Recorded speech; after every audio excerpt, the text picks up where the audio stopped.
Alhamdulillah Banda Aceh untuk Koperasi Desa Merah Putih Syariah ini semuanya sudah siap dari 90 kampung, dan untuk hari ini terpilihlah Kampung Lamteh dan Kampung Jawa yang secara live bersama Presiden.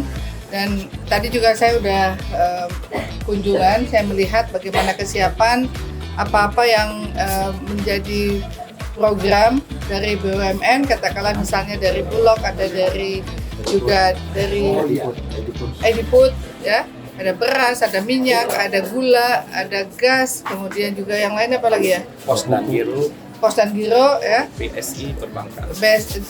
Untuk perbankan ada BSI yang nanti akan terkoneksi dengan seluruh BUMN yang ada. Artinya untuk Koperasi Merah Putih ini insya Allah di Banda Aceh sudah siap. Dan bagi yang menjadi anggota koperasi punya kewajiban yang harus mereka tunaikan, yaitu simpanan wajib 100.000 dan per bulannya Rp10.000. Nah, mereka juga akan mendapatkan fasilitas, katakanlah misalnya belanja beras, minyak, itu mendapatkan harga yang sangat terjangkau dengan tidak ada kenaikan harga apapun sebagaimana di pasar.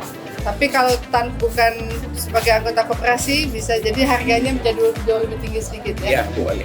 Kemudian juga dengan adanya tempat pengiriman barang di sini tentu akan memudahkan juga bagi pelaku UMKM.